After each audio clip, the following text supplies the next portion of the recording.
Good evening ma'am. Evening कशिश।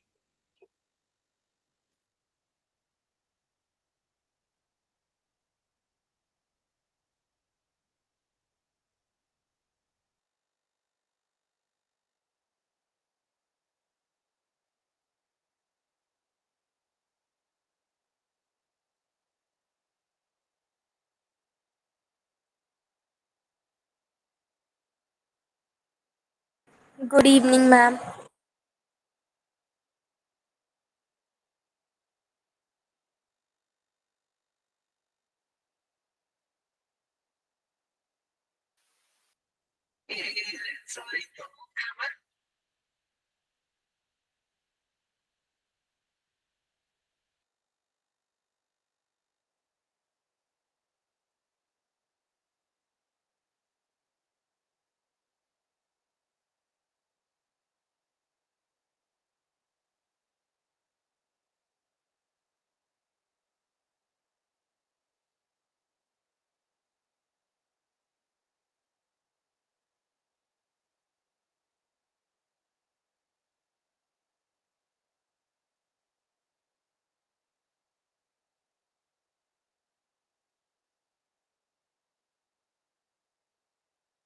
Good evening ma'am. Good evening बच्चों।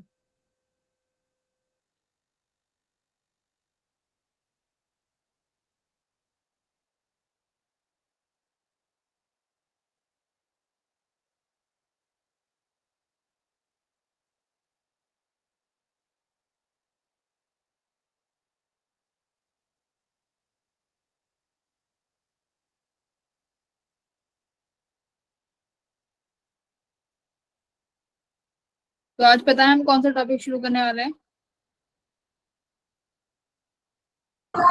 Wave optics. तो आज wave optic start होगा। Wait कर लेते हैं और बच्चों को आने का। ऑप्टिकल हो गया मैम पूरा। हाँ, वेव ज्योमेट्रिकल ऑप्टिक्स हो गया है।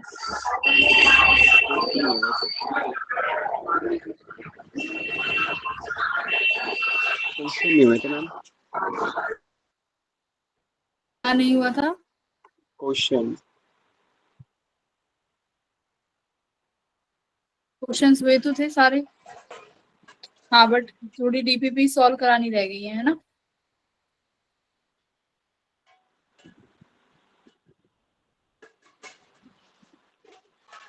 Good evening ma'am. प्रतिष्ठा। ठीक है भाई, अब क्या यही पूछते रहोगे? कुछ नहीं है, कुछ स्टूडेंट्स ऐड हुए हैं, इतना हाइप मत बनाओ।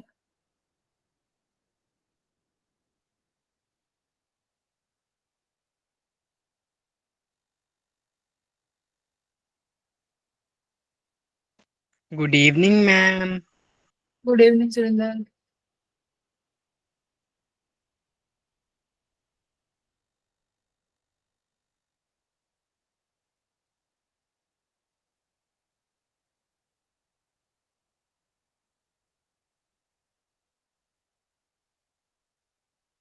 जोमत भाई, ये भी हमारे दूसरे बैच के बच्चे हैं, अच्छे वाले एकदम।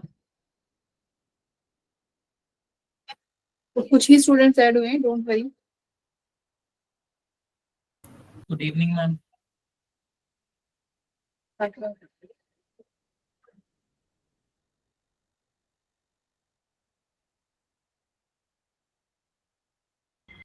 Good evening ma'am. Good evening.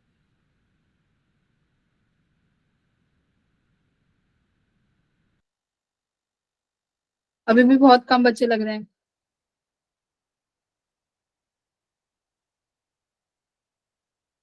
Confusion चल रही है किस लिंक से ज्वाइन करना है।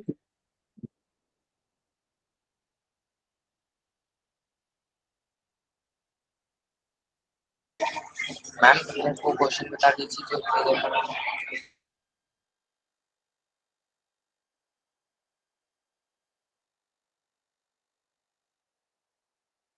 मैम लेफ्ट हो गई क्या?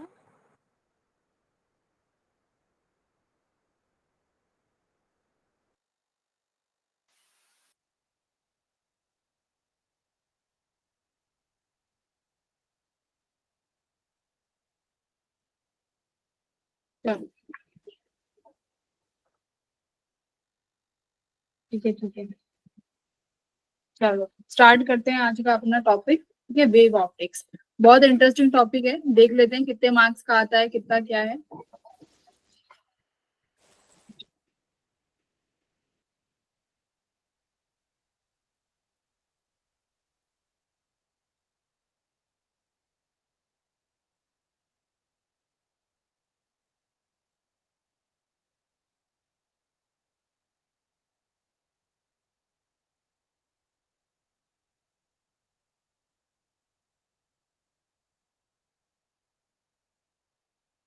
टॉपिक है तुम्हारा, चैप्टर है नया वेव ऑप्टिक्स, बहुत बढ़िया टॉपिक है, पढ़ने में मजा भी आएगा, क्वेश्चंस भी बहुत इजी है। ठीक है, स्कोरिंग मैम है। ये क्लास सब कंबाइन रहेगी क्या? क्या मैम ये कंबाइन रहेंगे क्या हम?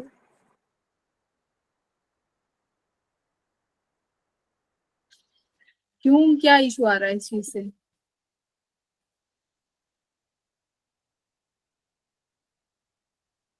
आप लोग बस पढ़ने पे ध्यान दो, इन चीजों से दूर रहो। क्लास लो जैसे डेली लेते हो, इंडिविजुअल ग्रुप्स में जब रहते थे जैसे इंटरेक्शन रखते थे वैसे इंटरेक्शन रखो। ठीक है, तो ओके वेव, मैम। हाँ बिल्कुल जैसे सुरेंद्र रख रहा है ना, बिल्कुल जैसे पहले वाले बैच में था। तो वेव ऑप्टिक्स देखो एक बार ये 11th का वेव्स वाला चैप्टर उसी की तरह सिमिलर है। हाँ, उसमें अगर तुमने वेव्स की प्रॉपर्टीज पढ़ी हैं तो थोड़ा सा इजी हो जाएगा बस, है ना, समझना। बाकी थोड़ा सा डिफरेंट है। तो देखते हैं एक बार इसका पहले डिवीजन देख लेते हैं कि कितना इसका स्कोर रहा है 2019 से लेके 24 तक। देखो हमारे पास इसमें जो जो टॉपिक्स हैं वो देखो, वेव ऑप्टिक्स में पहला टॉपिक है wave front and Huygens principle. उसके बाद आपका टॉपिक है YDSC, Young's double slit experiment. उसके बाद है डिफ्रेक्शन ऑफ लाइट। ठीक है, रिजॉल्विंग पावर कैंसिल हो गया है, डिलीट हो गया है।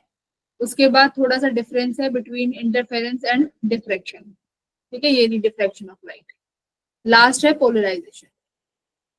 तो देखो इसके अकॉर्डिंग सबसे इंपॉर्टेंट टॉपिक कौन सा है तुम्हारा? एक तो YDSC जो सबसे ज्यादा इंपॉर्टेंट है, मतलब वेव ऑप्टिक्स का दूसरा नाम बोले तो YDSC के नाम से भी जान सकते हो, है ना। यही ये यहाँ से सबसे ज्यादा टॉपिक आते हैं। ये क्या है? YDSC का मतलब है यंग्स डबल स्लिट एक्सपेरिमेंट। ठीक है, तो इस एक एक्सपेरिमेंट था, उस एक्सपेरिमेंट से ही सारे के सारे सवाल पूछे जाते हैं इस चैप्टर से। देख सकते हो हर बैच में कम से कम एक या दो सवाल तो आया ही होगा। उसके बाद डिफ्रेक्शन है, मतलब एक एक क्वेश्चन दिख रहा है कि किसी सेशन में आ गया होगा एक एक सवाल। उसके बाद polarisation is the second third most important.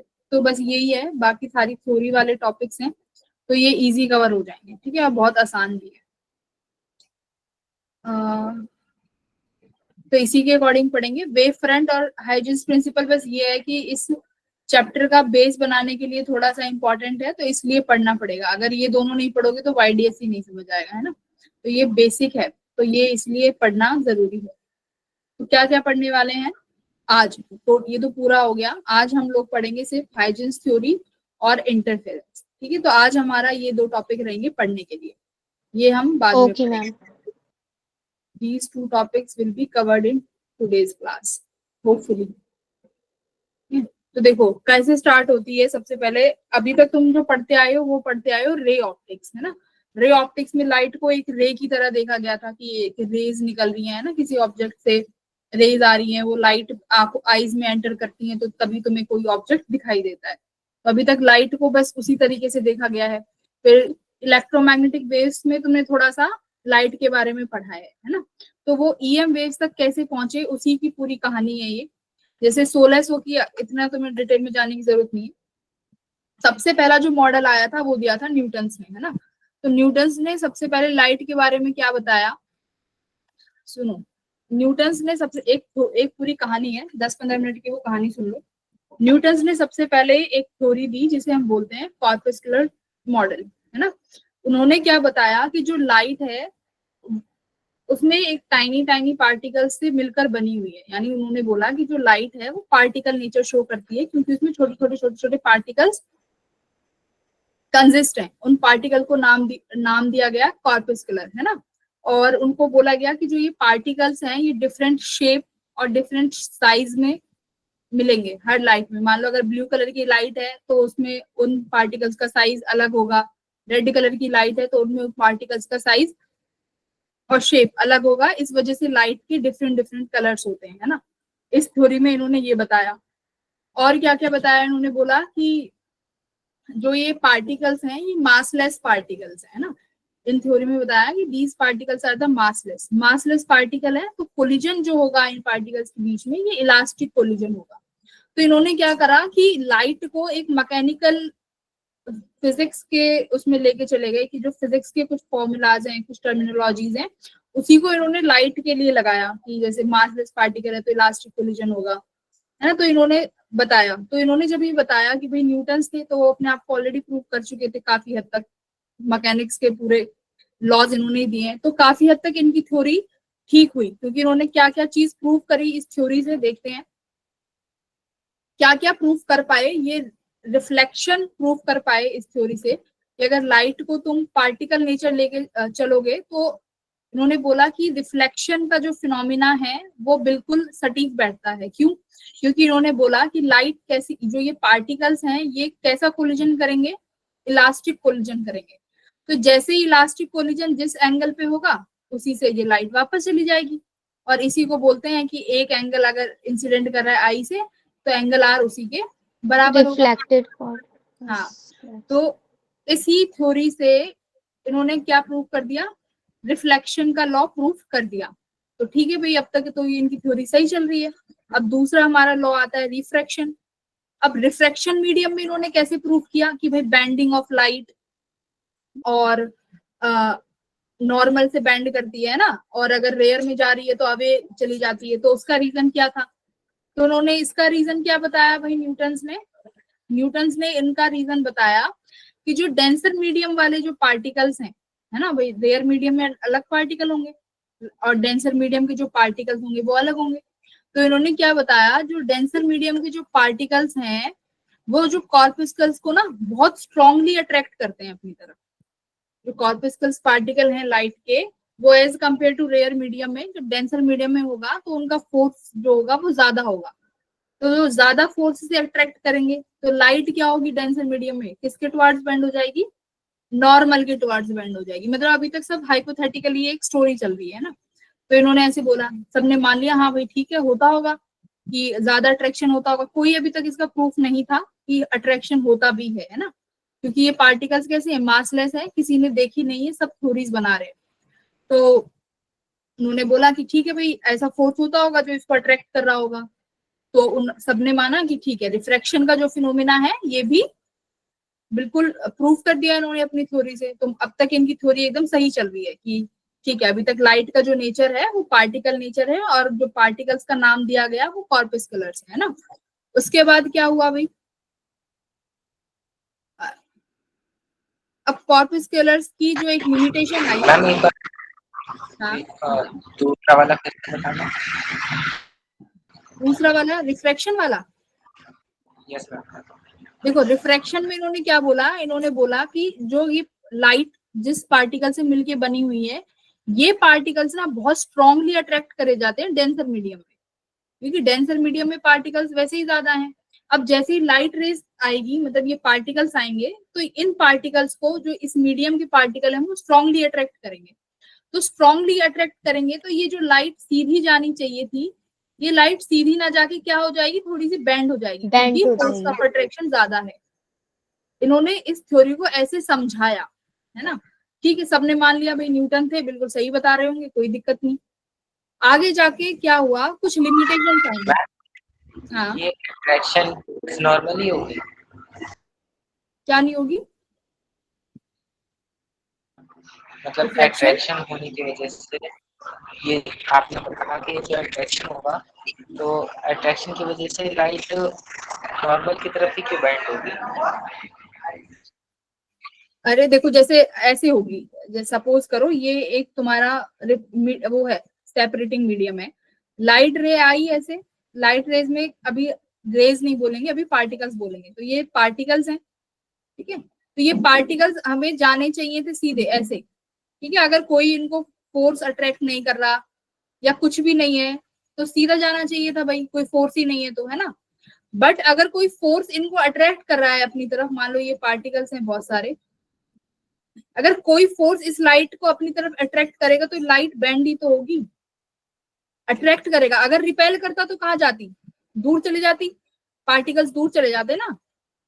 अभी क्या किया, अट्रैक्ट किया तो मतलब और जो नॉर्मल के पास आ गई, तो इन्होंने ये रीजन दिया कि भाई अट्रैक्शन जो है ज्यादा होगी, ठीक है, ये रीजन उन्होंने दिया। ये बस एक हाइपोथेटिकल चीजें चल रही है, कोई प्रूफ नहीं है। अब तक इनकी थ्योरी बिल्कुल सही चली गई, बट क्या हुआ, एक लिमिटेशन आई। लिमिटेशन क्या थी कि इनकी थ्योरी क्या क्या चीजें नहीं प्रूव कर पाई।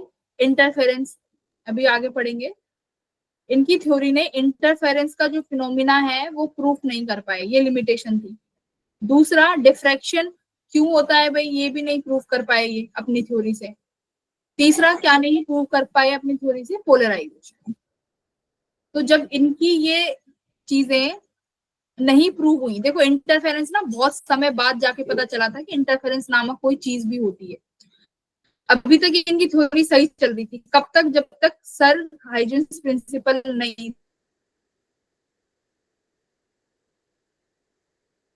दे देते अपना। लाइट ना, लाइट का नेचर कैसा है, वेव है। लाइट जो है ऐसे ऐसे ट्रेवल करती है, वेव के फॉर्म में ट्रेवल करेगी, इन्होंने ऐसे बोला। ठीक है, अब इन्होंने क्या क्या इन्होंने दी, वेव थ्योरी ऑफ लाइट, है ना, जो हाइजेंस की थ्योरी बोलते हैं इनको बोलते हैं वेव थ्योरी ऑफ लाइट। अब देखो इन्होंने क्या बताया, उसके बाद जो आए थॉमस यंग्स, जिनका हम सबसे इंपॉर्टेंट एक्सपेरिमेंट पढ़ते हैं YDSC, वो इन्होंने ही दिया था। अब इन्होंने इसके थ्योरी को स्ट्रॉन्गली प्रूव किया, थॉमसन यंग्स ने, बाय एक्सपेरिमेंट,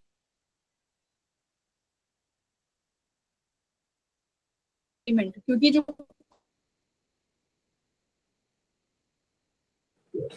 मैम आपकी वॉइस कट रही हाँ है। बस मैम देखो यार, आपकी स्क्रीन भी नहीं दिख रही। Ma'am you are not audible. Ma'am screen दिख रही है, स्क्रीन नहीं दिख रही। विजिबल है मैम। हाँ मैम, विजिबल यस हो मैम, गई। आ गया। मैम स्क्रीन तो विजिबल है। विजिबल है मैम। अच्छा ठीक है, ठीक है, वो थोड़ा 1-2 मिनट के लिए हो जाता होगा ना, नेटवर्क का लैग हो जाता होगा। तो अभी तक मैंने क्या बोला clear है। कि जो न्यूटन्स की थ्योरी थी वो सिर्फ एक बातों बातों में कही गई थ्योरी थी, बट जो वेव थ्योरी को जो एक सॉलिड जो बेस दिया वो किसने दिया, थॉमस सर ने। उन्होंने प्रॉपर एक एक्सपेरिमेंट दिया जो कि प्रूफ करती है कि जो लाइट है वो कैसा नेचर शो करती है, वेव नेचर शो करती है। प्रॉपर उन्होंने एक्सपेरिमेंट कराया, वो एक्सपेरिमेंट आने वाली क्लासेस में करेंगे, ठीक है। वेव थ्योरी दी उन्होंने। फेलियर्स देखो क्या है, उन्होंने क्या बोला, Newton's assume that light travels faster in denser medium than in the rare medium which has been proved wrong। ये रॉन्ग प्रूफ किया गया।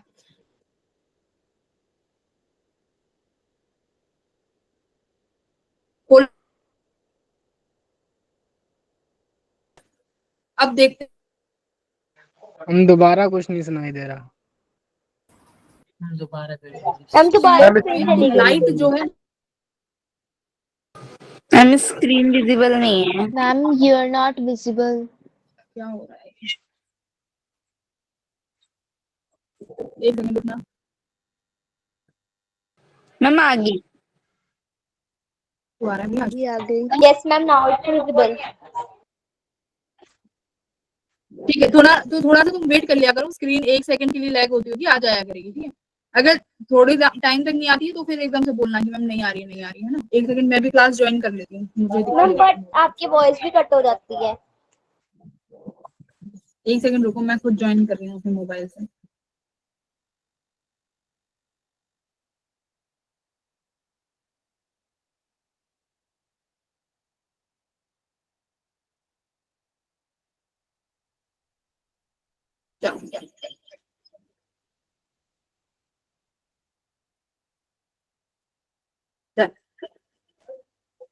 स्क्रीन तो दिख रही है अभी तक। हाँ, तो न्यूटन्स का फेलियर देख लिया कि भाई ये इतने सारे फेलियर्स हैं। अब देखो अभी तक क्या था, ज्योमेट्रिकल ऑप्टिक्स में हमने क्या पढ़ा था, लाइट को रे की तरह देखा गया था, और लाइट कभी भी तुमने देखा नहीं होगा कि ऐसे घूमती घूमती आ रही है, ऐसे करती। हमेशा लाइट को स्ट्रेट में ही देखा गया है ना, कि जो लाइट है हमेशा स्ट्रेट आ रही है, मतलब लाइट जो ट्रेवल कर रही है वो स्ट्रेट लाइंस में ट्रेवल कर रही है। ऐसा क्यों? क्योंकि हमने जब ये लाइट को कंपेयर किया तो किससे किया था भाई? लाइट को, लाइट की अगर वेवलेंथ देखें और जिनके साथ हम लोगों ने इसको कंपेयर किया वो क्या थे? Mirrors, lenses. तो उसके कंपैरिजन में जो लाइट की वेवलेंथ है वो क्या है? बहुत छोटी है ना। अगर मान लो किसी के कंपैरिजन में मैं देखूं, एक बार बताओ, एक सपोज करो ये है वेवलेंथ, राइट? तो अभी तो तुम क्या बोलोगे? इसको वेव बोलोगे। अब मैं इसका देखो वेवलेंथ और स्मॉल कर देती हूँ, देखो जरा ध्यान से।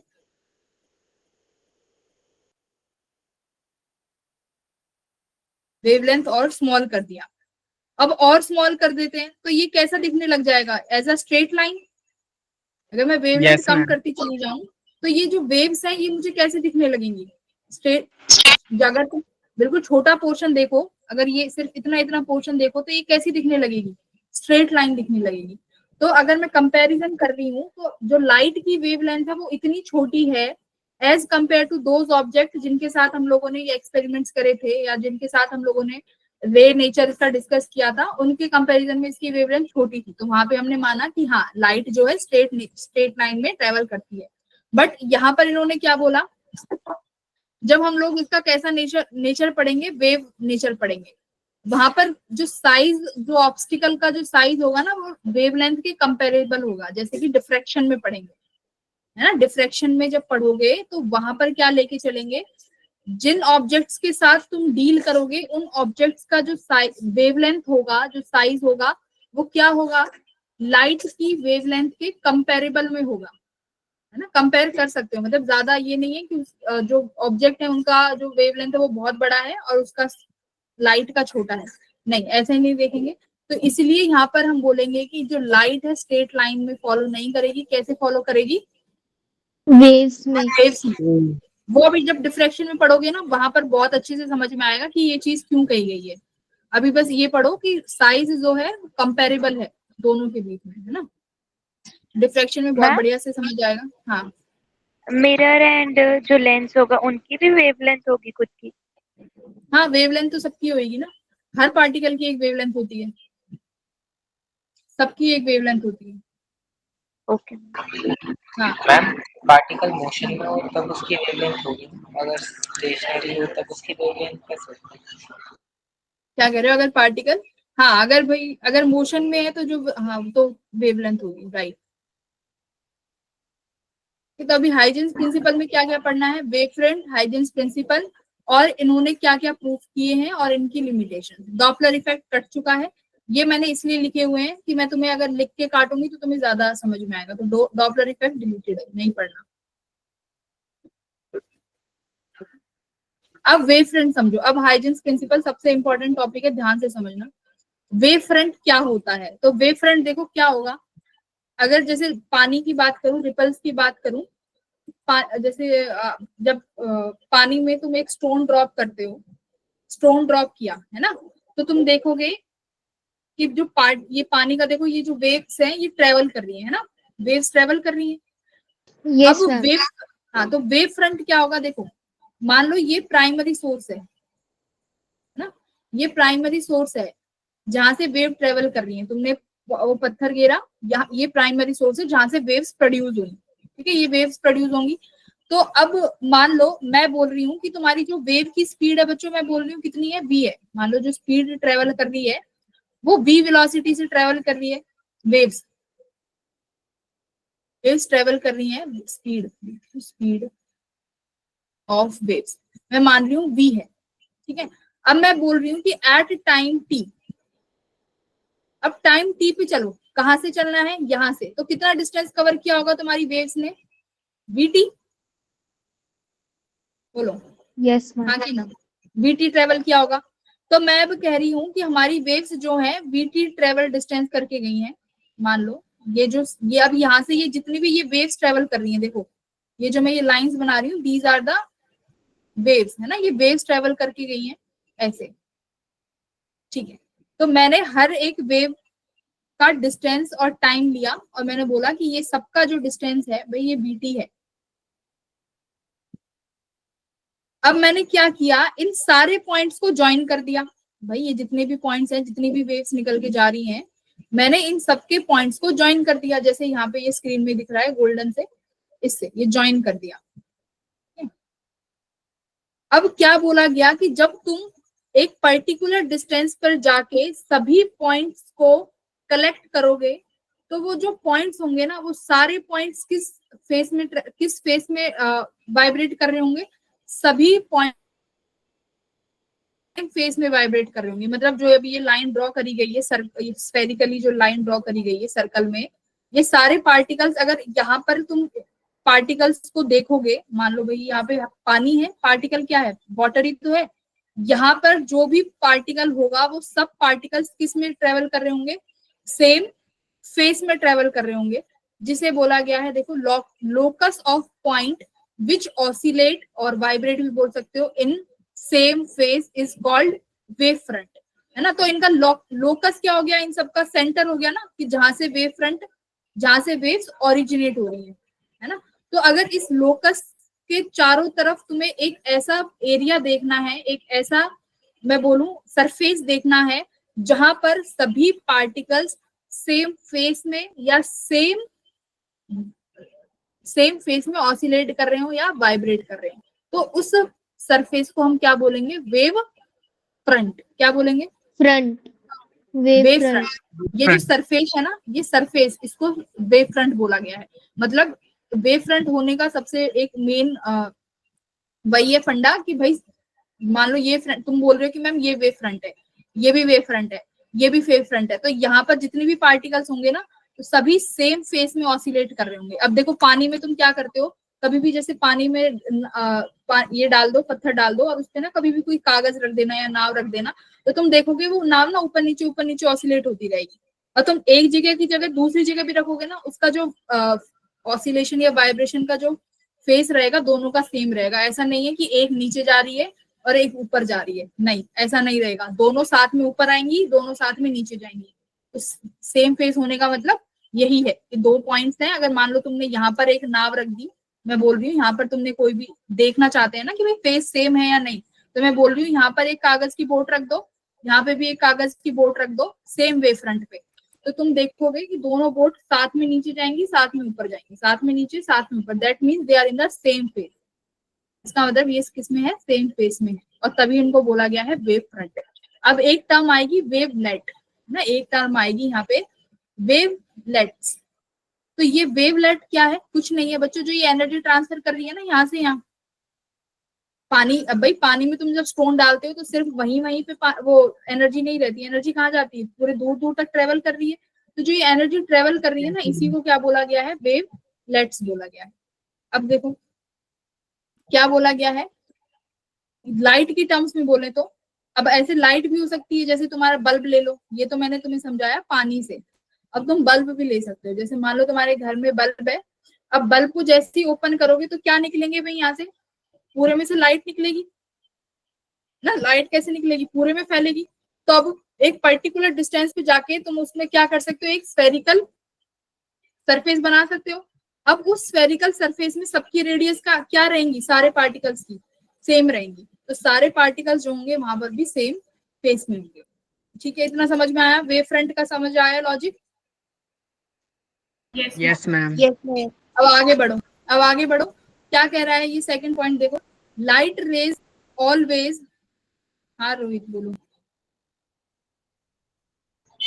मैम आपने बताया कि जो वेव फ्रंट्स होती हैं उनमें एनर्जी होती है, मतलब वेवलेट्स का जो मतलब होता है, तो वो एनर्जी मतलब स्टोन जो हमने फेंका है उसकी काइनेटिक एनर्जी से उसका सोर्स हो सकता है। कैसे वेवलेट, क्या, हाँ वेवलेट्स तो जो एनर्जी ट्रांसफर हो रही है ना वही है, कोई भी चीज है ना। मैम वाटर तो स्टेशनरी पे रखा है, मतलब रेस्ट पर है, लेकिन जो हमने पत्थर फेंका उसकी काइनेटिक एनर्जी वाटर में ट्रांसमिट हो गई, तो उससे वेवलेट्स बनी, उसके बाद ये एनर्जी ये स्टोन की एनर्जी तो पानी में गई है ना। तो मैम फिर पानी से पानी से आगे ट्रेवल हो रही है एनर्जी, एनर्जी तो आगे ट्रेवल हो रही है, पानी अपनी जगह से नहीं हिल रहा है, बस एनर्जी ट्रांसफर हो रही है एक जगह से दूसरी जगह।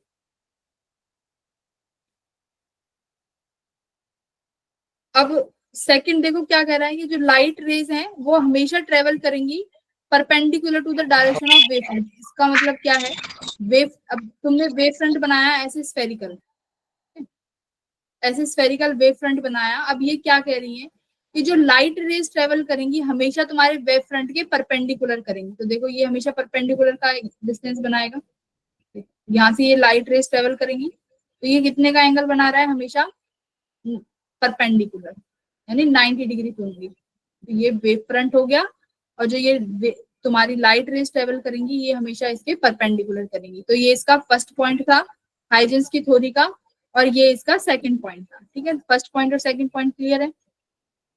अब देखो ये भी, जैसे ये रहा, ये परपेंडिकुलरली ट्रेवल कर रही है।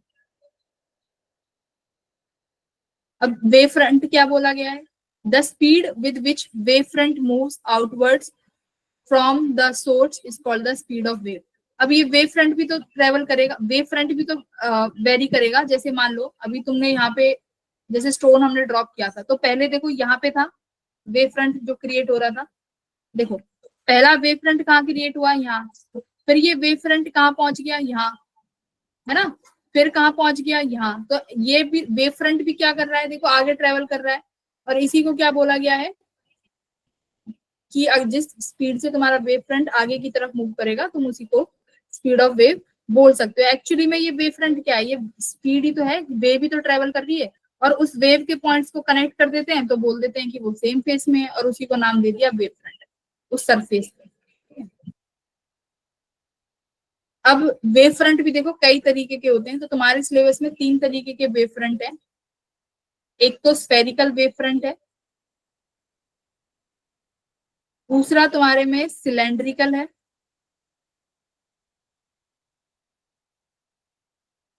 तीसरा तुम्हारे में, हाँ बस यही इंपॉर्टेंट है, एक स्फेरिकल और एक सिलेंड्रिकल, दूसरा प्लेनर भी बोल सकते हैं, एक प्लेनर वेव फ्रंट। तो ये 3 वेव फ्रंट है। तो वेव फ्रंट तो तुम्हें समझ में आ गया कि वेव फ्रंट कुछ नहीं है, बस एक सरफेस है।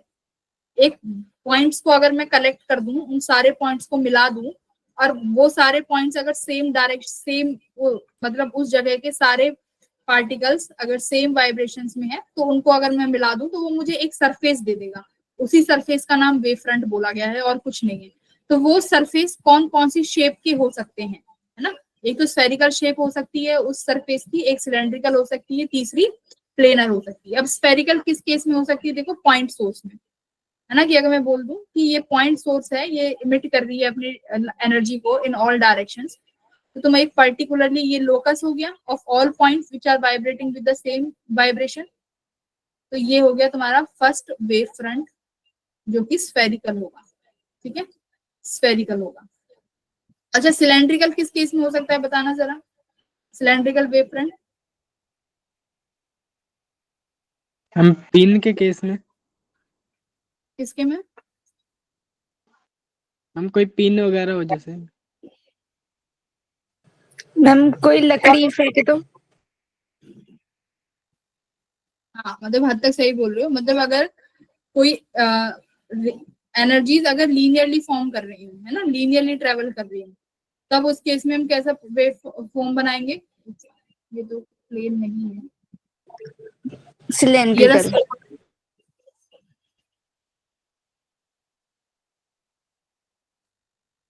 ये वाली साइड। तो स्फेरिकल ये हो गया हमारा। प्लेनर में क्या होगा, मान लो कोई लाइट पार्टिकल्स ऐसे ट्रेवल कर रहे हैं एकदम लीनियरली, इस केस में कौन सा बनाए, perpendicular to cylindrical. Direction, perpendicular बनाना है। देखो ये तो लाइट रेज है ना, लाइट लाइट ऐसे ट्रेवल कर रही है। अब वेव फ्रंट कैसा होगा, परपेंडिकुलर होगा, याद रखो वेव फ्रंट जो होगा परपेंडिकुलर होगा इनके। तो परपेंडिकुलर कैसे बनाएंगे,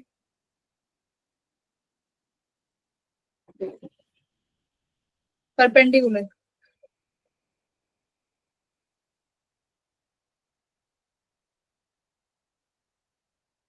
है। अगर लाइट रेज देखो कैसे आ रही है, पैरेलली आ रही है, तो यहाँ पर अगर तुम एक सोर्स बनाओगे तो वो होगा तुम्हारा प्लेनर। प्लेनर ऐसे होगा कि ये वेव फ्रंट है, परपेंडिकुलर होगा इसके, और ये होगा तुम्हारा प्लेनर वेव फ्रंट।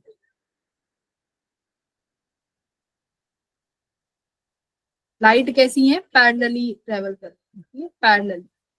और लीनियर सोर्स के लिए क्या होगा, जब तो स्फेरिकल सोर्स था, अब अगर पॉइंट सोर्स के लिए स्फेरिकल था, अगर सोर्स लीनियर होगा तो ट्यूबलाइट। सिलेंड्रिकल। हाँ, जैसे ट्यूबलाइट है, अगर ट्यूबलाइट में ट्यूबलाइट को ऐसे वर्टिकली ऐसे कर दूं, ठीक है, और अब यहाँ से लाइट रेज कैसे निकलेंगी, दोनों डायरेक्शंस में जाएंगी ना भाई, मैंने तो बीच में ऐसे वर्टिकली खड़ी करी है, तो यहाँ से भी यस जाएंगी मैम। लाइट, यहाँ से भी, यहाँ से भी, और मैम एक बार ये समझाना दोबारा। Linear source. Ma'am planar.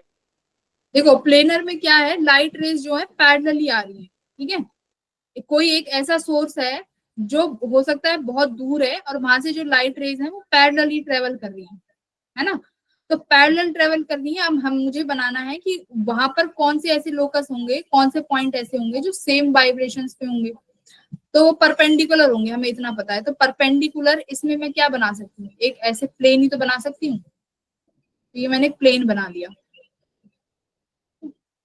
तो इसी को बोला गया है, इन वाले वेव फ्रंट्स को प्लेनर वेव फ्रंट। और लाइट रेज कैसी हैं, एक दूसरे के पैरेलल। तीसरा कैसा सोर्स है तुम्हारा, लीनियर सोर्स है। लीनियर सोर्स जैसे मैं बोल देती हूँ ट्यूबलाइट है कोई, अब यहाँ से लाइट रेज यहाँ भी जाएंगी और इधर को भी जाएंगी, इधर भी जाएंगी और इधर को भी जाएंगी। अब यहाँ पर क्या बना सकते हैं, एक सिलेंड्रिकल सिलेंडर। तो अब ये सिलेंडर क्या है, कौन सा वेव फ्रंट है, तीसरा वेव फ्रंट, जिसे सिलेंड्रिकल वेव फ्रंट बोला गया था। तो किस केस में मिल रहा है, ये लीनियर सोर्स में, ठीक है। देखो वेव फ्रंट कुछ भी नहीं है, एक सरफेस है जो हम मान रहे हैं कि उस सरफेस पर मुझे जितने भी पॉइंट्स मिलेंगे सारे इन फेस मिलेंगे, क्योंकि ये इक्वी डिस्टेंस है। सबसे बड़ी बात क्या है, इक्वी डिस्टेंस है। देखो यहाँ से यहाँ तक रेडियस इनकी क्या है, सेम ही तो है, आर आर पे, ये भी आर, तो ये इक्वी डिस्टेंस है, ठीक है। बताइए इसको, हाइजेंस प्रिंसिपल। अब क्या बोल रहा है कि हाइजेंस प्रिंसिपल क्या है, ये समझो। हाइजेंस ने 3 जो रूल्स बताए थे वो हमने पढ़ लिए। क्या क्या बताया है, पहला रूल क्या बताया है, पहला एक लोकस वाला, दूसरा light rays travel in the perpendicular direction, तीसरा स्पीड, जिसे हमने वेव फ्रंट वाला पढ़ा है। अब इन तीनों बेसिस पे इन्होंने एक लॉ दिया जिसको बोला गया हाइजेंस प्रिंसिपल। ये प्रिंसिपल क्या कहता है, देखो ये कहता है, ये कहते हैं कि हम क्या कर सकते हैं, हम जो वेव फ्रंट है ना उसकी शेप को आइडेंटिफाई कर सकते हैं कि आने वाला जो वेव फ्रंट होगा वो किस शेप का होगा। हाइजेंस ने ये बोला है ना कि हम शेप को डिटरमाइन कर सकते हैं कि जो आने वाला वेव फ्रंट है वो किस शेप का होगा। तो कैसे आइडेंटिफाई कर सकते हैं बताओ।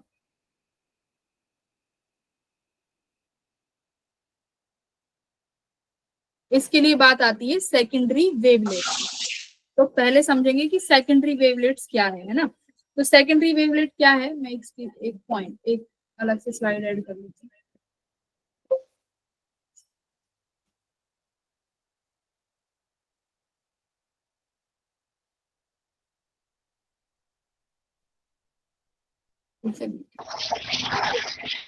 देखिए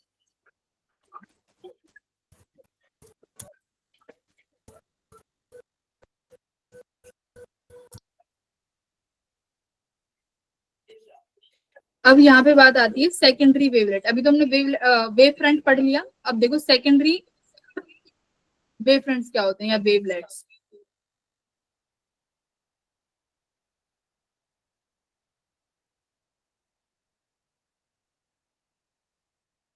अब इन्होंने क्या बोला कि जो वेव फ्रंट है ना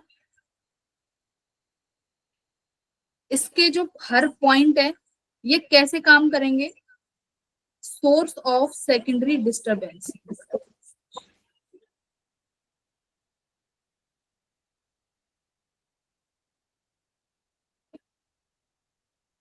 वेव फ्रंट का हर पॉइंट ऐसे बिहेव करेगा कि ये एक सेकेंडरी डिस्टरबेंस को क्रिएट कर रहा है। सेकेंडरी डिस्टरबेंस क्या है? एक दूसरा वेव फ्रंट होगा, है ना। दूसरा वेव फ्रंट कब बनेगा? जब कोई डिस्टरबेंस होगा या कोई एनर्जी ट्रांसफर होगा, तभी तो दूसरा वेव फ्रंट बनेगा। तो इन्होंने क्या बोला कि दूसरा वेव फ्रंट कब बनेगा और क्यों बनेगा? क्योंकि जो प्रीवियस वाला वेव फ्रंट है उसके जितने भी पॉइंट्स हैं वो किस तरीके से बिहेव करेंगे? वो बिहेव करेंगे सोर्स ऑफ सेकेंडरी डिस्टरबेंसेस।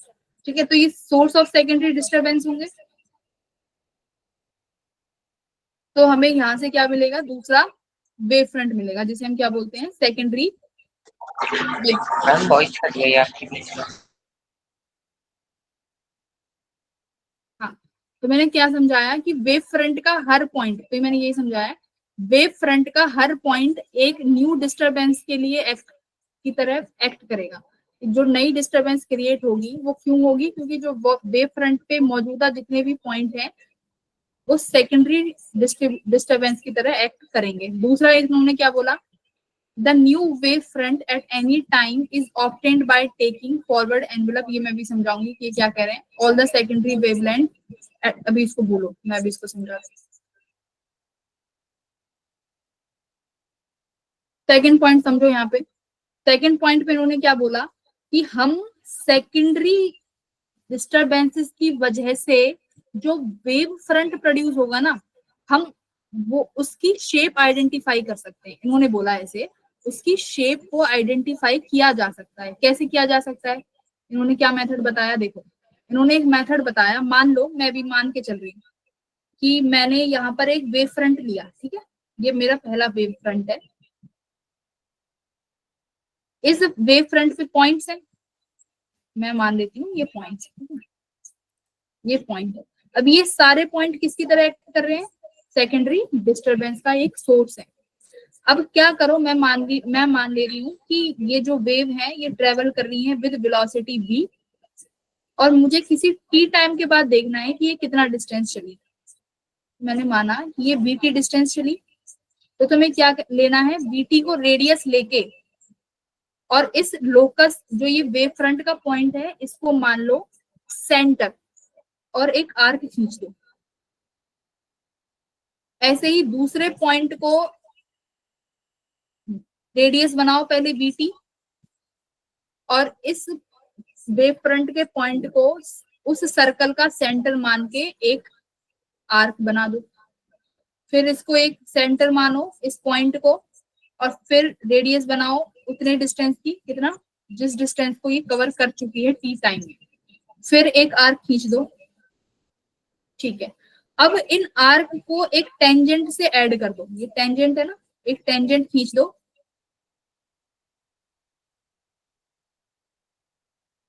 ये खींच दिया टेंजेंट। अब ये जो टेंजेंट है ना, इन आर्क को मिलाने के बाद जो ये टेंजेंट आया है, ये टेंजेंट ही न्यू वेव फ्रंट है तुम्हारा।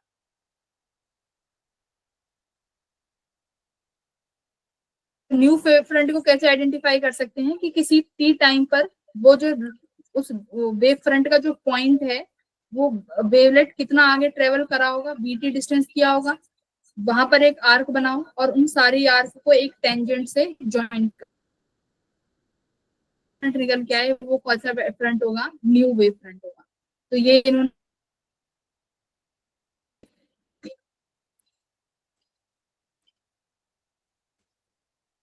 जैसे t इक्वल्स टू 0 और t इक्वल्स टू टाउ पे मान लो ये है ना।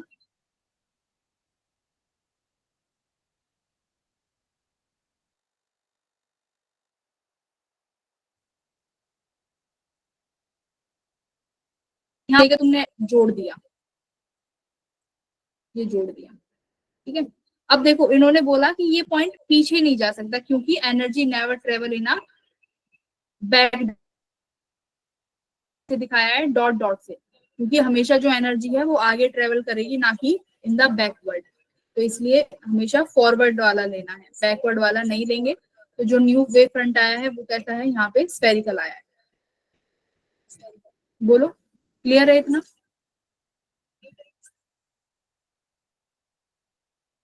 मैम कुछ आपकी अपने डाउट वॉइस कट पूछो। गई।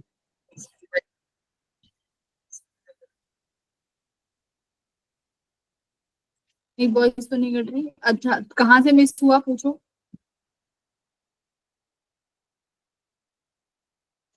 हेलो, सारा ही मिस हो गया। मैम जब आप ये स्पेरिकल वाला बता रहे थे तब से। मैम मेरे को तो स्क्रीन ही नहीं दिख रही। भाई स्क्रीन तो दिख रही मैम है मेरे स्क्रीन मोबाइल पे, अगर तुम देख पा रहे हो तो स्क्रीन तो दिख रही है, देखो। मैम अब दिख रही है, मुझे पहले तो नहीं दिख दिख रही रही है थी। मेरे मोबाइल। हाँ अब दिख रही है मैम, पहले नहीं दिख रही थी। अच्छा,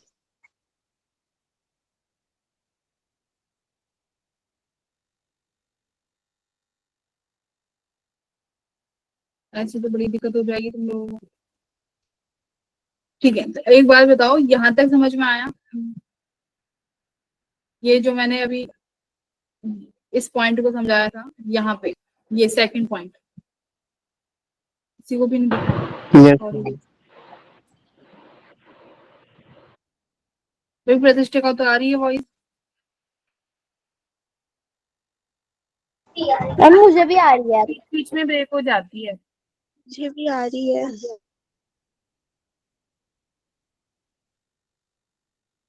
ये बात बताओ, ये मेरे लेक्चर में हो रहा था या सभी के में हो रहा था? क्या पता तुम्हारी नेटवर्क में इशू हो। मैम आपके लेक्चर में। मैम सिर्फ इसी लेक्चर में मैम हो रही है मैथ भी वैसे, होता। बट वो एक ही बार हुआ था। अच्छा ठीक है, मैं एक बार कल अपना वाईफाई चेक करा लूंगी भाई, अगर ऐसा है तो। अभी आ जाओ अपने यहाँ पे। तो मैंने ये जो सेकंड पॉइंट समझाया, ये समझ में आया क्या बोला मैंने? कि जो वेव फ्रंट है ना, हर वेव फ्रंट का, हर पॉइंट वेव फ्रंट का जो पॉइंट्स हैं वो एक्ट करेंगे सोर्स ऑफ सेकेंडरी डिस्टरबेंस। ये देखो ये सब है ना, ये एक कहानी की तरह समझाया गया है। तुम ये समझो भाई, एनर्जी एक जगह तो कन्फाइंड नहीं रह सकती ना, वो आगे जाएगी। पर वो आगे क्यों जा रही है उसका रीजन इन्होंने बताया है कि जो तुमने वेव फ्रंट बनाया है ना, उसका हर पॉइंट ऐसे एक्ट करेगा कि जो दूसरी डिस्टरबेंस क्रिएट हो जाए। बस ये बता रहे हैं ये। समझ रहे मैम हो? प्लेनर वाले में कैसा होगा? जैसे स्पेरिकल कैसे? और आपने ये सिलिंड्रिकल वाले में बताया है, प्लेनर वाले में हाँ, तो सेकंड वाले में जो जैसे आपने वेव फ्रंट निकल के आया, प्लेनर आया ना, ये प्लेनर वेव फ्रंट निकल के आया है। ये तो वेव फ्रंट है, ये प्लेनर है ना। देखो ऐसा आया है ना, एज ए स्ट्रेट लाइन। तो ये प्लेनर वेव फ्रंट निकल के आया है, स्केलर नहीं आया। ओ सॉरी, सिलेंड्रिकल नहीं आया ना, स्फेरिकल आया। बट जो यहाँ पे इन्होंने स्फेरिकल वाला था, पॉइंट सोर्स को देके, मैंने जो लिया था वो कैसा सोर्स लिया था? प्लेनर, प्लेनर सोर्स है ना। तो इन्होंने स्फेरिकल से सिखाया है कि जो पहला वेवलेट है ये है। देखो देखो ध्यान से, मैं अब जो जो नहीं सुन पाए वो ध्यान से देख लो इसको। ये पॉइंट सोर्स है, पॉइंट सोर्स से ये लाइट निकल रही है, ठीक है, वेव्स निकल रही हैं। अब यहाँ पर इन वेव्स पे एक पर्टिकुलर डायरेक्शन में तुमने किसी जीरो टाइम पर एक वेव फ्रंट ड्रॉ कर दिया, ठीक है, ये एक वेव फ्रंट ड्रॉ कर दिया। और ये इस वेव फ्रंट के पॉइंट है, जो ये आ गए, ठीक है, देखो ये आ गए, ये वेव फ्रंट के पॉइंट्स है। अब ये वेव फ्रंट के पॉइंट किसकी तरह एक्ट करेंगे? These points act as a source of secondary disturbance. तो देखो अभी सोर्स ऑफ सेकेंडरी डिस्टरबेंस की तरह एक्ट करे, ये मैंने सर्कल बना दिया। ये सर्कल क्या है? वेवलेट। क्या है बच्चों? ये जो सर्कल है, ये यहाँ से उठ के यहाँ चले गए, ये क्यों है? ये वेवलेट। वेवलेट क्या था? एनर्जी का ट्रांसफर। मैंने ये तो बताया था, वेवलेट्स क्या था? एनर्जी का ट्रांसफर। और एनर्जी कितनी, कितने टाइम में? टाउ टाइम में। और वेलोसिटी कितनी है? v। तो ये कितना है? ठीक है, तो ये यही चीज है कि एनर्जी ट्रेवल करके चली गई v टाउ टाइम में आगे। अब तुम्हें वही पूछा है कि जो एनर्जी ट्रेवल आगे करके गई है उसका नया वेव फ्रंट क्या होगा, वही पूछा है। तो क्या होगा, तुमने क्या करना है, उस लोकस जो ये पॉइंट है, ये जो डिस्टरबेंस है, जो वेव फ्रंट के पॉइंट्स हैं, इन पर क्या करना है? एक स्ट्रेट लाइन ड्रॉ करनी है जो कि उतनी ही डिस्टेंस की होगी जितना लाइट ट्रेवल कर चुकी है। कितना? v टाउ कर दिया। सब पर आर्क बना दो, आर्क बना दी। अब उन आर्क को ज्वाइन कर दो। अब इस आर्क को ज्वाइन करोगे तो देखो कैसा स्फेरिकल आया, कैसा वेव फ्रंट आया, स्फेरिकल वेव फ्रंट। ठीक है, भले ही ये जो डैश डैश दिखाया है, ये दिखाया है कि लाइट जो एनर्जी है बैकवर्ड में ट्रेवल नहीं करती।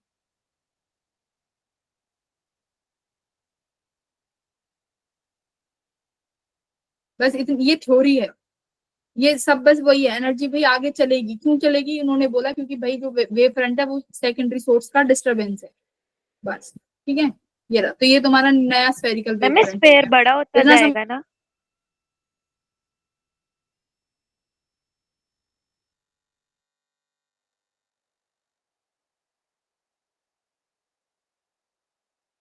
क्लियर है? जब ये बहुत बड़ा हो जाएगा तो कैसा बन जाएगा, ये कैसा वेव फ्रंट बन जाएगा बताओ? स्ट्रेट। प्लेनर, प्लेनर बन जाएगा ना, ये Yes, सीधे ma'am. होते चले जाएंगे यस कुछ मैम। दूर। जब अगर ये, हाँ, तो ये जितना बड़ा होता चला जाएगा, ये स्फेरिकल वेव फ्रंट ही कुछ समय बाद तुम्हें प्लेनर दिखने लगेगा, क्योंकि ये रेडियस बड़ा होता चला जाएगा, एनर्जी दूर दूर तक फैलती चली जाएगी। ठीक है, तो यही इन्होंने बताया है, इतना कुछ है नहीं, बस नॉर्मल अपनी कॉन्सेप्ट को क्लियर रखो बस, है ना, कि वेव फ्रंट क्या है, वेवलेट क्या है, और नया वेव फ्रंट क्यों बनेगा। क्यों बनेगा बताओ जरा, नया वेव फ्रंट क्यों बनेगा? क्योंकि रेडियस सेकेंडरी एनर्जी की डिस्टरबेंस की वजह से। हाँ, वेवलेट्स की वजह से। हाँ, वेवलेट तो है कि एनर्जी ट्रांसफर हो रही है ना, एनर्जी क्यों Yes, ट्रांसफर ma'am. हो रही है, but by energy is transferring, wavelet is the transfer of energy, but by क्यों हो रही है, डिस्टरबेंस क्या है? मैम क्योंकि वो बैकवर्ड नहीं जाती, आगे फॉरवर्ड जाएगी। हाँ हाँ, बट जो आगे रही है वो क्यों जा रही है, क्योंकि जो पहले वेव फ्रंट के पॉइंट है वो डिस्टरबेंस की तरह काम कर रहे हैं। ठीक है, बस backward wave front is rejected. अब हाइजेंस प्रिंसिपल ने क्या प्रूव करा, रिफ्रैक्शन भी प्रूव कर दिया और रिफ्लेक्शन भी प्रूव कर दिया। ये तुम्हारे point, board point of view से इंपॉर्टेंट है, जेई में से यहाँ से कोई इंपॉर्टेंस नहीं है इसकी, पर फिर भी देख लो। देखो, ए बी क्या है, एक वेव फ्रंट है। मैंने क्या बोला था, जब भी plane in parallel light waves आए, पैरेलल वेव्स आए, तो तुम्हें जो वेव फ्रंट बनाना है वो कैसा बनाना है, प्लेनर। तो प्लेनर वेव फ्रंट बना दिया ए बी। ठीक है, आगे लाइट रेज को ट्रेवल करा दिए डेंसर मीडियम में इस तरीके से, ये एक नया वेव फ्रंट आ गया तुम्हारा, ये सेकंड वेव फ्रंट आ गया। ठीक है, अब इससे तुम्हें प्रूव करना है रिफ्रैक्शन। रिफ्रैक्शन कैसे प्रूव करेंगे,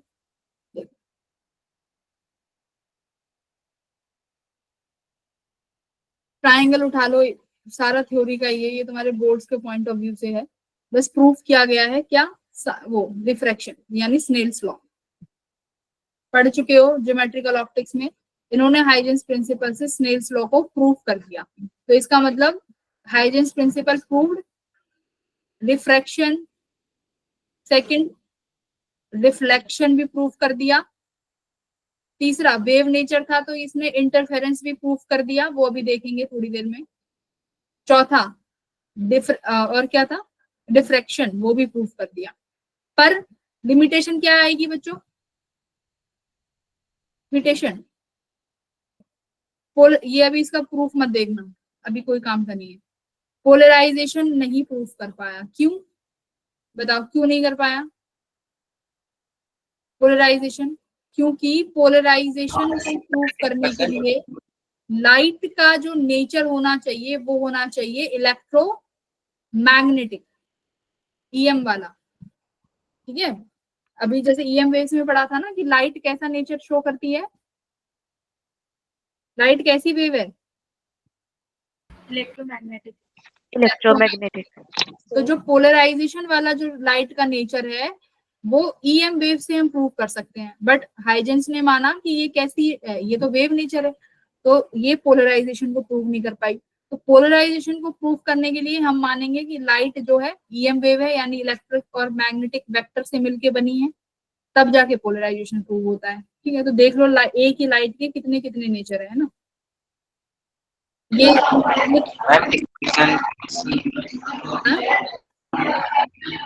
डिस्पर्शन किससे प्रूव हो रहा है? ये देखो, ये बोर्ड्स के लिए इम्पोर्टेंट नहीं है, तो इसको मतलब जेई के लिए इम्पोर्टेंट नहीं है, तो इसको पढ़ के कोई फायदा नहीं है, ठीक है। ये मैंने इसलिए लगा दिया है कि तुम्हें अगर देखना हो कि कैसे प्रूव हुआ है तो है, ज्योमेट्री से प्रूव हुआ है, इसको पढ़ के कोई तुम्हें जेई नहीं निकलेगा, भूल जाओ इसको। आगे आ जाओ इंटरफेरेंस पे, सबसे बढ़िया टॉपिक है। अच्छा, एक ये चीज देख लो, ये भी अच्छी है। Behaviour of wave front after reflection और रिफ्लेक्टिंग। देखो अब ये कनकेव मिरर है, मैं तुमसे पूछूंगी कि मैंने कनकेव मिरर में ये लाइट पैरेलल गई, ठीक है, पैरेलल लाइट रेज है, और आफ्टर यहां से रिफ्लेक्ट होके क्या हो गई, इस पॉइंट फोकस पे कन्वर्ज हो गई, ठीक है। अब मुझे बताओ इंसिडेंट रेज के लिए कौन सा वेव फ्रंट बनेगा, और आफ्टर रिफ्लेक्टेड रे कौन सा वो बनेगा वेव फ्रंट। तो इंसिडेंट के लिए प्लेन वाला। इंसिडेंट रेज ऐसी है ना, मैम इंसिडेंट के लिए सिलेंड्रिकल और उसके लिए प्लेन वाला दूसरे वाले के लिए। इंसिडेंट के लिए सिलेंड्रिकल बनेगा, प्लेन बनेगा। नो मैम प्लेनर बनेगा। Very good. और आफ्टर उसके रिफ्लेक्शन के बाद, आफ्टर रिफ्लेक्शन, और रिफ्लेक्शन के बाद ये इकट्ठी हो गई ना यहाँ पे फोकस पे, तब ये कैसा लगेगा पॉइंट, और यहाँ से निकलने वाली ये तो ऐसा बनेगा स्फेरिकल।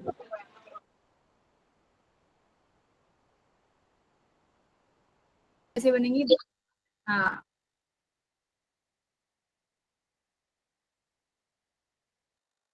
हमारा स्फेरिकल।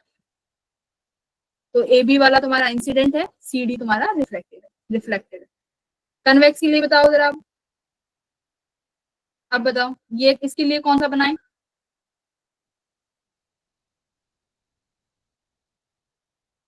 चलो बता दो। मैम इंसिडेंट के लिए प्लेनरी बनेगा, कन्वेक्स के लिए आवाज चली गई, और दूसरी के लिए स्फेरिकल। हाँ दूसरी के लिए स्फेरिकल, वो पॉइंट चार्ज बिहेव करेगा पीछे जाके।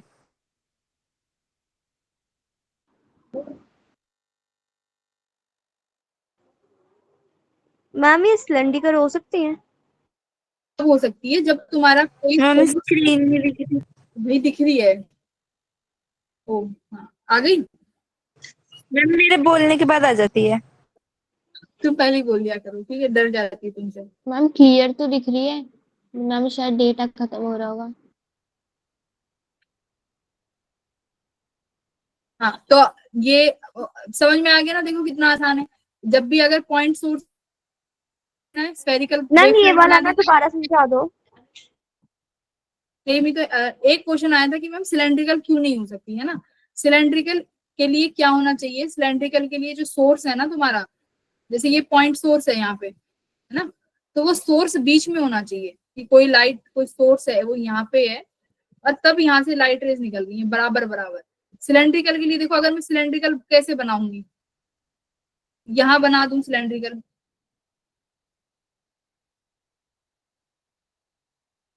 तो तुम किससे मेजर कर रहे हो कि कहाँ कहाँ से आर कैसे लेने वाले हो, क्या सेंटर रखोगे, कुछ पता नहीं है ना।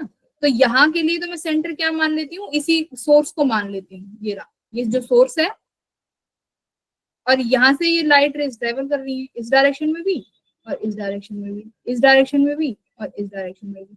तब मैं कंपेयर कर पाती हूँ कि भाई ये जो पॉइंट है और ये जो पॉइंट है वेव फ्रंट का, ये किस में होगा, सेम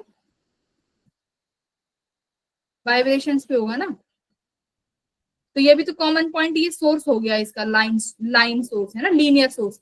अब अगर तुम इसमें बनाओगे पैरेलल वाली में, तो इसमें सोर्स क्या मानोगे, मान लो तुमने बना दिया, अब तुम कह रहे हो सिलेंडर बना दो, बना दिया, क्या तुम्हें कैसे पता कि ये सिलेंडर की इसी रेडियस पे ही तुम्हें सिमिलर वेव फ्रंट मिलेंगे, इतने ही डिस्टेंस पे। यहाँ तो लीनियर सोर्स है, मुझे पता है इस सोर्स से अगर मैं v वेलोसिटी पे जाऊंगी, मतलब x डिस्टेंस क्या ले लेती हूँ, vt, और यहाँ से भी vt ले लेती हूँ, x1 पे भी और x2, तो x1 इक्वल्स टू x2 होगा, जो कि vt के बराबर होगा, है ना, क्योंकि लीनियर सोर्स बीच में है, यहाँ नहीं पता चलेगा प्लेनर इसमें इनफाइनाइट वाले, ठीक है, तो इसलिए नहीं ले सकते। मैम प्लेन मिरर के केस में Yes. कैसा बनेगा वेव फ्रंट? किसमें? प्लेन मिरर में? प्लेन मिरर में लाइट रेज Yes. कैसी आएंगी? प्लेन मिरर, अगर मिरर तो मिरर ही है ना, लाइट रेज कैसी आएंगी यहाँ से किसी भी ऑब्जेक्ट से? उस पर डिपेंड करेगा। ऐसी तो आएंगी, तो सीधा ही बनेगा, प्लेन ही बनेगा। ठीक है। स्फेरिकल तो वैसे एक पॉइंट सोर्स के केस में बनेगा, बाकी डिपेंड करेगा सोर्स क्या है लाइट का। अगर मान लो यहाँ भी लाइट का सोर्स है, पॉइंट सोर्स, तो लाइट तो अब भी ऐसी जाएगी ना, फिर इस पे कैसे पड़ेगी? मिरर पे कैसे पड़ेगी लाइट? इस तरीके से। तो अभी ये है तो तुम्हारा मिरर, पर अभी भी सोर्स कैसा, वो कैसी बनेगी? Wave front spherical. तो मिरर्स पे डिपेंड नहीं करेगा, किस पे डिपेंड करेगा? सोर्स पे। वेव फ्रंट हमेशा सोर्स पे डिपेंड करेगा भाई। And source. ठीक है। चलो एक बार डीपीपी के कुछ क्वेश्चंस कर लेते हैं, थ्योरी के, फिर उसके बाद में इंटरफेरेंस वाली डीपीपी पे आती हूँ।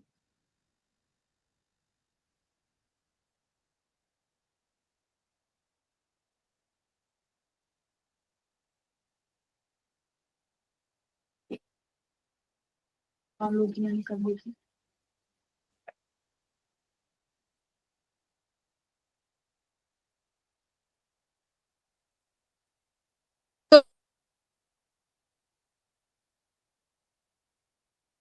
तो कल वाली क्लास बिल्कुल मिस मत करना, इंटरफेरेंस से ही क्वेश्चन आएंगे। ये तो ठीक है, थ्योरी था, समझने के लिए पढ़ लिया। चलो बताते जाओ। By corpuscular theory of light, the phenomena which can be explained as, क्या explain कर पाएंगे? Refraction. रिफ्रैक्शन। बिल्कुल सही। बताओ, देखो इंटरफेरेंस वाली क्लास कोई स्किप नहीं करेगा, सबने आना है, क्योंकि वहां से मेजोरिटी ऑफ क्वेश्चंस आएंगे, तो सब ज्वाइन करेंगे और बहुत अच्छी मजा भी आएगा पढ़ने में। ये बताओ। Option 1। Second option. Yes ma'am, screen नहीं दिख रही। ईएम वेव्स का तो जिक्र ही नहीं हुआ। Ma'am second option.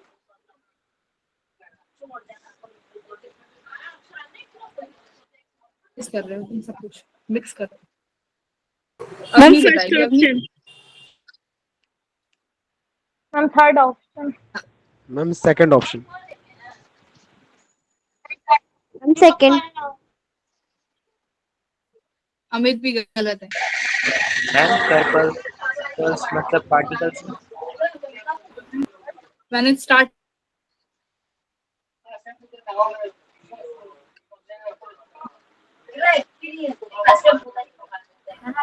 मतलब पार्टिकल्स।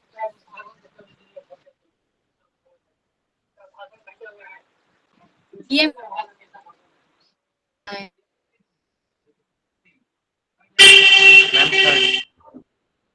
तो ये तो मैंने तुम्हें दूसरा और तीसरा पॉइंट बताया था। फोर्स ऑफ अट्रैक्शन स्ट्रॉन्ग रहेगा डेंसर मीडियम में था, जब रिफ्रैक्शन का फिनोमेना प्रूव करना था ना।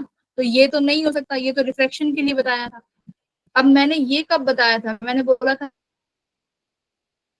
कलर्स की लाइट क्यों होती है, क्योंकि उन सभी में जो उसका साइज और शेप होता है उन पार्टिकल्स का जिससे लाइट बनी हुई है, वो कैसा होगा? अलग अलग होगा।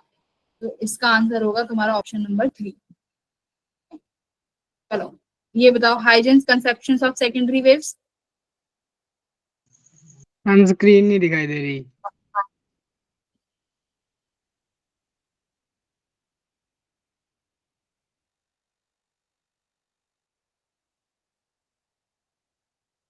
ठीक है, चलो बताइए अब। सेकंड। फोकल लेंथ तो हमने कोई फाइंड ही नहीं करी, ना वेलोसिटी फाइंड करी,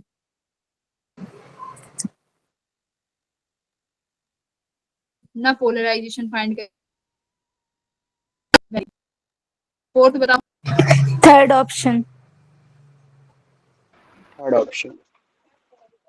हम third option. Very very very. वैसे अभी हमने डिस्कस किया नहीं है, पर वेव थ्योरी है, तो वेव थ्योरी से वेव थ्योरी प्रूव होगी। फोटो इलेक्ट्रिक किस नेचर पे डिपेंड करेगा? पार्टिकल नेचर पे, है ना, आगे पढ़ेंगे। तो फोटो इलेक्ट्रिक इफेक्ट किससे प्रूफ किया जाएगा? पार्टिकल नेचर पे। सेकेंडरी वेवलेट का किसने दिया है ह्यूजेन। सबसे पहले? सेकंड। सेकंड ऑप्शन है। Yes, ठीक है, second option. हाइजेंस। क्या हाइजेंस बोलो, ह्यूजेंस नहीं बोलना। Wave front means Huygens. All particles in it the same way. First option. First option. Second option. Second क्यों है भाई? अपोजिट क्यों है? अच्छा सेम सेम फेस वाला होगा ना। फर्स्ट वाला। अगर एक्सेप्शंस होगा तो मैं जरूर बताऊंगी। अच्छा, सेवंथ बताओ। Perpendicular. परपेंडिकुलर। Second perpendicular. तो देखो तुम सारी थ्योरी पढ़ चुके हो, है ना, कवर कर चुके हो। अगर आज का लेक्चर पढ़ लिया तो वेव फ्रंट से कोई सवाल तुमसे नहीं छूटेगा। तो अब कल के इंटरफेरेंस के लिए भी आ जाना, जरूर जरूर, बहुत अच्छा टॉपिक होगा, इम्पोर्टेंट भी है। बताओ, which one of the following is not explained by polarisation. Polarisation. Ma'am जो आज का क्यों? थ्योरी वाला लेक्चर था मैम, वो एक बार थोड़ा रिवाइज करवा देना वरना फिर निकल जाएगा। ठीक है, कल रिवाइज करा देंगे। ठीक है, स्टार्टिंग के 10 मिनट। Yes ma'am. ठीक है। अच्छा, अब ये बताओ कि पोलराइजेशन क्यों नहीं एक्सप्लेन कर पाई है? When electromagnetic वो wave. ईएम वेव से प्रूव। हाँ, मैं एक चीज बताना मिस कर गई कि जो हाइजेंस था ना, इन्होंने जो लाइट को माना था वो माना था कि जो लाइट का नेचर है, हाइजेंस ने बोला था कि लाइट का नेचर जो है इज अ मैकेनिकल वे। इन्होंने माना था ऐसे, light is a mechanical wave. तो उसके पीछे बहुत थ्योरी इन्होंने माना था कि पूरा जो यूनिवर्स है उसमें एक तो पार्टिकल, एक ऐसा पार्टिकल है जो ईथर होता है ना, तो ईथर की वजह से जो लाइट है वो ट्रेवल करती है। वो बहुत पुरानी स्टोरी है, तुम बस ये याद रखो कि हाइजेंस, अगर सवाल आता है कि हाइजेंस ने लाइट को किस नेचर का माना, तो किसका माना था? मैकेनिकल नेचर का। ठीक है, ओके मैम। अब question number 9, Huygens wave theory allows us to fourth option. Propagation of ma'am fourth. Very good.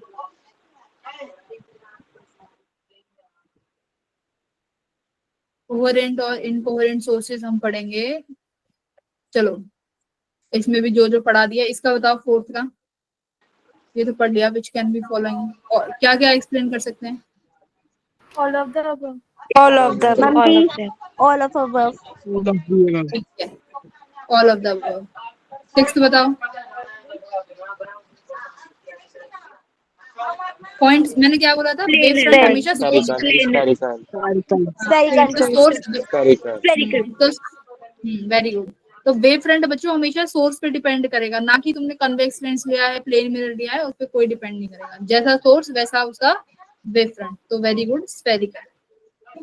Ma'am cubical कैसे हो सकता है? क्यूबिकल नहीं हो सकता, तुम्हारे लिए 3 ही है, तुम्हें 3 ही पढ़ने हैं बस। और कोहेरेंट सोर्सेज और ये इंटरफेरेंसेस, ये उसमें आएगा। और अभी देख लेते हैं आगे। हाँ, ये इंटरफेरेंस में चला गया। ठीक है, तो आज नहीं कर पाए इंटरफेरेंस, वैसे कर भी सकते हैं। चलो, अभी 8 मिनट हैं, स्टार्ट कर लेते हैं थोड़ा बहुत इंटरफेरेंस। तुम भी मुझे पढ़ा सकते हो वेव। हाँ रोहित बोलो। मैंने एक क्वेश्चन पूछा था। हाँ भाई, रोहित ने एक सवाल भेजा है। ठीक है रोहित, मैं क्लास खत्म करते ही तुम्हारा सवाल देखूंगी, अभी मैं देख नहीं पाई हूँ उस क्वेश्चन को। ठीक है, आई मैम विल डेफिनेटली। हाँ, वेव फ्रंट और वेवलेट में डिफरेंस बताना।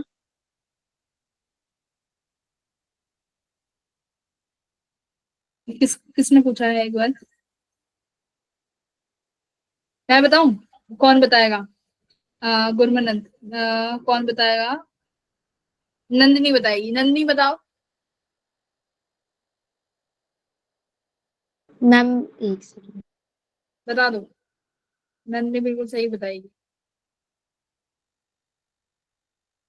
बट क्वेश्चन दोबारा रिपीट करना। पूछ रही है कि वेव फ्रंट में और वेव लेट में क्या अंतर है।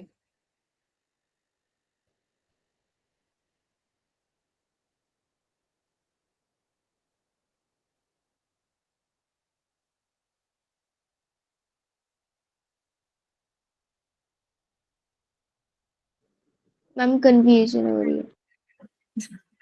कौन बताएगा? मैम क्या बताना है? एनर्जी की वजह से जो बनती है और वेव फ्रंट जो हमारी पॉइंट्स है उसकी वजह से बनती है। हाँ, वेवलेट क्या है यार? ये एक तरीके की मतलब एनर्जी है, बंडल ऑफ एनर्जी जो ट्रेवल कर रही है, उसी को वेवलेट बोला गया है। वेव फ्रंट क्या है कि उस एनर्जी के सारे पॉइंट्स को अगर तुम मिला दो, और वही पॉइंट्स मिलाने हैं जहां पर पार्टिकल जो है वाइब्रेट कर रहा हो सेम फेस में, है ना, पार्टिकल सेम फेस में वाइब्रेट करे, और उन पॉइंट्स को मिला दो, और उन पॉइंट्स को मिलाने के बाद एक सरफेस तुम्हें मिलेगा, उस सरफेस को नाम दिया गया है वेव फ्रंट। ठीक है, ओके मैम। उस सरफेस का नाम वेव फ्रंट है जब तुम पॉइंट्स को मिला दोगी। अभी देखो जैसे ये था, मैं तुम्हें दोबारा दिखाती हूँ, यहाँ आओ,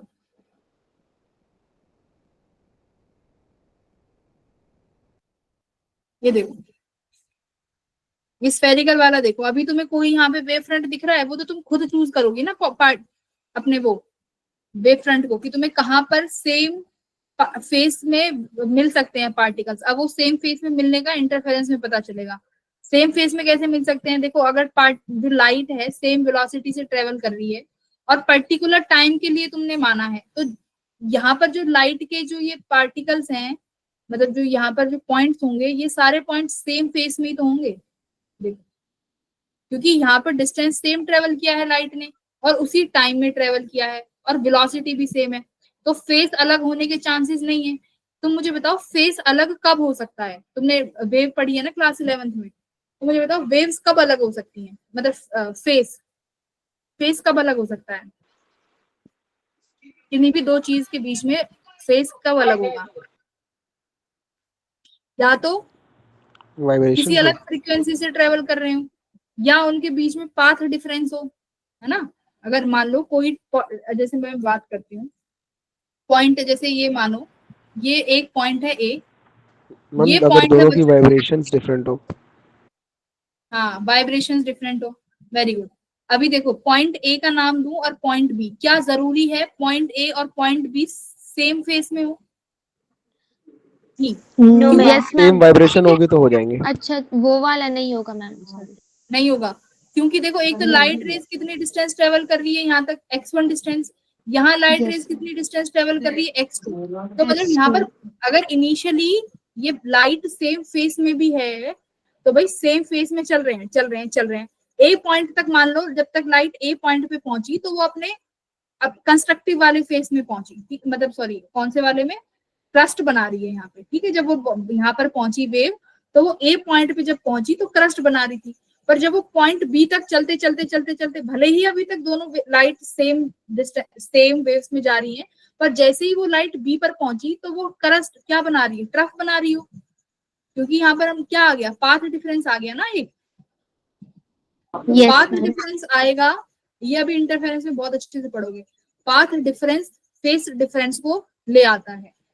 अगर इनिशियली मान लो ये दो जने ना रेस लगा रहे हैं, ए और बी, ठीक है, इनिशियली दोनों सेम उससे जा रहे हैं, सेम फेस में है दोनों, ठीक है, दोनों सेम फेस में जा रहे हैं, पर ए को पहुंचना है यहाँ तक और बी को पहुंचना है यहाँ तक।